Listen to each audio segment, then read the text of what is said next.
Battalion के लिए recruitment हुआ था। वहीं इस वक्त आप ठीक मेरे पीछे देख सकते हैं जिन कैंडिडेट्स ने बॉर्डर बटालियन के रिक्रूटमेंट में भाग लिया था, हिस्सा लिया था, उनकी इस वक्त कुछ कंसर्न है। इन स्टूडेंट्स का मानना है कि फिजिकल टेस्ट होता है लेकिन इसके बाद का जो प्रोसीजर है वो इन तक नहीं पहुंचता है। इसके बाद स्थिति क्या है, स्टेटस क्या है, वो इन तक नहीं पहुंचा है। तो इस हवाले से इनकी क्या कंसर्न है, जेकेपी ने जो रिक्रूटमेंट किया था, यहाँ पे बहुत सारे स्टूडेंट्स हैं, उनसे जानना चाहेंगे। आप क्या कहना चाहेंगे, किस तरह की कंसर्न है आपकी? जी, हम आपके माध्यम से ही रिक्वेस्ट करना चाहते हैं कि हमने 2019 में जेकेपी बॉर्डर बटालियन का फॉर्म भरा था। फिर उसके बाद लद्दाख को यूटी होने के बाद 2021 के अगस्त में जुलाई में हमने फिजिकल कंप्लीट किया था। यहाँ पे फिजिकल हुआ था। हमने इतनी मेहनत से फिजिकल देने के बाद हमारा जो उस टाइम फिजिकल देते वक्त उन्होंने कहा था कि हमारा एग्ज़ाम अगस्त के एंडिंग में होगा, लेकिन अभी 1 साल पूरा कंप्लीट हो चुका है, हमारा एग्ज़ाम का कुछ पता नहीं है।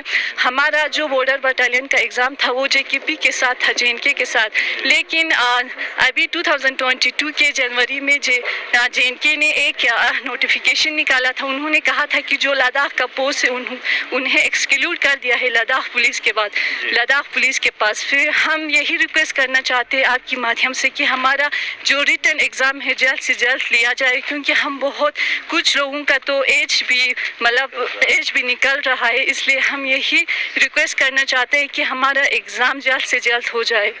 जी, आप लोगों ने फिजिकल टेस्ट में भाग लिया है, क्या आप लोगों ने कहीं अप्रोच की, क्या अपील करना चाहेंगे? अस्सलाम वालेकुम। अप्रोच तो वहीं करेंगे। हम उम्मीद है कि पहले हम उम्मीद कर रहे थे कि जल्द से जल्द हो, क्योंकि पहले जब हम फिजिकल कर रहे थे तो हमें ये दिलासा दिया गया था कि जल्द से जल्द हमारा रिटन होगा, लेकिन हम वेट करते रहे, हम एडमिनिस्ट्रेशन की बातों को सुनते रहे, हम एक्शन नहीं लिया। इसलिए एक्शन नहीं लिया क्योंकि हम चाहते थे उनका जो रिस्पॉन्स होगा वो जल्द आएगा, लेकिन यहाँ टाइम निकलते गया, हम बहुत सफ़र हो गए, हम उसके लिए बहुत सफ़र हो गए, हम वेट करते रहे। आपने रिसेंटली देखा लद्दाख पुलिस बटालियन का और पोस्ट निकले हैं, लेकिन वो जल्द से जल्द हो गया, लेकिन हमारा कुछ नहीं हो रहा है। अब हमें सोच में आ रहा है कि यहाँ कुछ हो ही नहीं रहा है। के हिसाब से हम बताएं तो उस टाइम हमें कहा गया कि जिस हिसाब से हमने फिजिकल, आपने देखा फिजिकल में बहुत हार्ड वर्क किया, तो वहाँ पार्टिसिपेट लगभग 1000 स्टूडेंट थे, तो इनमें से लगभग 130 तक लड़के वहाँ सेलेक्ट हो गए। तो फिर उन लड़कों को इतना एश्योरेंस दिया गया कि अगस्त अक्टूबर तक आपका रिटर्न हो ही जाएगा। इट मीन्स यूँ समझो जनवरी तक आपको जो सेलेक्ट होते हैं उनको ले जाएंगे, लेकिन यहाँ तो कुछ हुआ ही नहीं। अब हम एडमिनिस्ट्रेशन से यही उम्मीद को है और रिक्वेस्ट भी करेंगे कि जल्द से जल्द हमारा रिटर्न हो।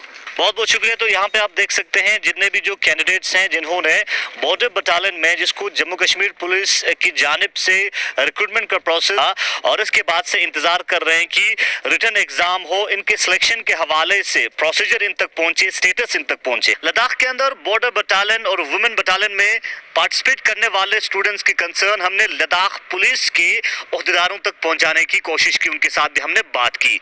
लद्दाख पुलिस के एसएसपी नुरबू साहब से जानने की कोशिश की। उनका मानना है कि ये इश्यूज सामने आने के बाद, क्योंकि जम्मू कश्मीर ने री एडवर्टाइज करके लद्दाख को एक्सक्लूड किया है, सिर्फ जम्मू कश्मीर डोमिसाइल हासिल करने वाले जो पार्टिसिपेंट हैं उनको ही इंक्लूड किया है। तो ये इशू सामने आते ही उनका मानना है कि यूनियन टेरिटरी लद्दाख की पुलिस हेडक्वार्टर ने इस इशू को जम्मू कश्मीर पुलिस के साथ टेकअप किया है। वहीं साथ ही साथ यूटी लद्दाख के होम डिपार्टमेंट ने इस इशू को मिनिस्ट्री ऑफ होम अफेयर्स के साथ टेकअप किया है। अब इंतजार है कि एमएचए से किस तरह की क्लैरिफिकेशन आता है इस इशू पे, और एमएचए से क्लैरिफिकेशन आने के बाद इस इशू के ऊपर एमएचए से रिएक्शन आने के बाद ही ये जानकारी हमें मिलेगा कि बॉर्डर बटालियन में भाग ले रहे स्टूडेंट्स का आने वाले समय में किस तरह की स्टेटस होगा, उनके रिटर्न के हवाले से किस